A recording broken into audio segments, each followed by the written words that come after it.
I've got my May 15th spring auction coming up with some amazing pieces. And I actually just wanted to talk to you a little bit about the collection I've got, which is the White Estate. It was an amazing collection of Marias and Tony Days and other pots as well. But specifically, I want to talk about the Marias and the Tonys. In this collection at auction, there's going to be 8 Marias, all excellent condition and some amazing ones, including a very large vase, a couple of Maria Popovis, a Sienna Maria Popovi, which is really the rarest of all the Marias, is the Sienna color, which was first started in about 1961 when Popovi called it caramel. So they're very uncommon. And even a more rare pot is one just by Popovi. It's a very large red jar. And then, of course, there's the Tonys. There's 13 Tony Days. And that's about 3% of all the work that Tony probably ever produced. He only did maybe 450 pieces. And in this, there's numerous bears, some amazing jars. The whole gamut of what he did is going to be in this auction. So I really think people, if nothing else, just watch it. It'll be fun. It's going to be on Live Auctioneer on May 15th, starting at 9 a.m. Pacific time. Now watch the following educational video. I put it on there because I just think it's really interesting to be able to see the art and the life of Tony Day and Maria and Popovi. One of the most gifted Native American artists of the 1970s and 80s was the San Ilfedonso Pueblo potter, Tony Day. Tony was the grandson of the famed potter Maria and Julian Martinez, and son of equally famous and talented potter Popovi Day.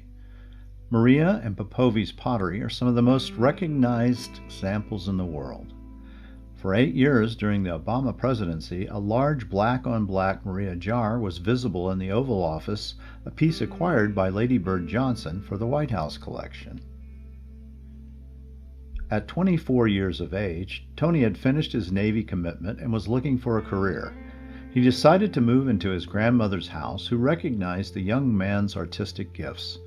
Maria taught Tony how to talk with the clay, and he immediately excelled at the art form. Tony Day's paintings, which were excellent, no longer would be what Tony would be known for as an artist. He had achieved master ceramicist status. This rare collection was compiled meticulously over 20 years and represents some of the best example of Tony Day's work, including 7 bears. It's hard to imagine a collection of this magnitude could be reproduced in today's collecting world where Tony Day pots are so scarce. Tony's animal figures were influenced from prehistoric membranous pottery.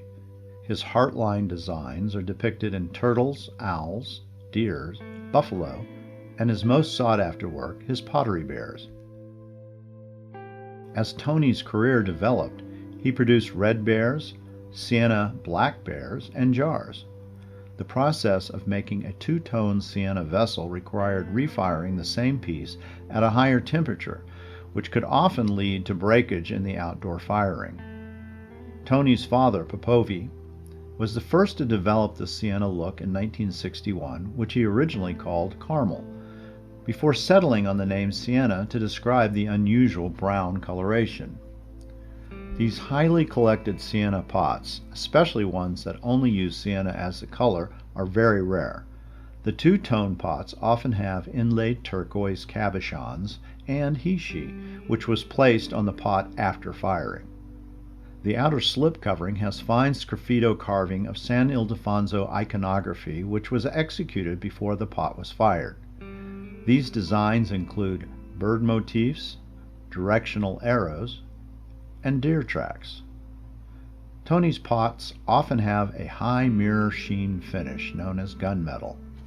This slip finish was difficult to achieve due to the high temperature required and the increased breakage rate. Tony's father, Popovi, was often involved in the firing of his son's pieces at this time and was an expert at outdoor manure-killing firing.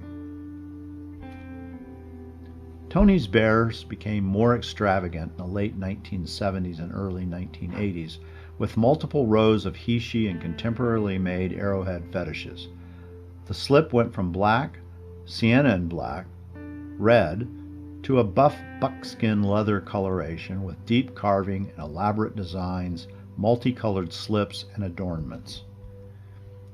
The final years of Tony's life were spent on highly elaborate design pieces that could take months to complete a single pot. These pieces demand significant prices both in Tony's lifetime and in today's market. One masterpiece, a highly adorned lidded jar, has all the elements of what Tony was known for and is the cornerstone of the collection. Elaborate, high-grade turquoise and heishi is used generously. A bear fetish top that fits perfectly on the pot commands the viewer's eye for attention. The shoulder, with a sharp, demarcated ridge, contains a Day family favorite motif, the Avanyu water serpent, which is bathed in multicolored slips, another unique process that Tony helped promote.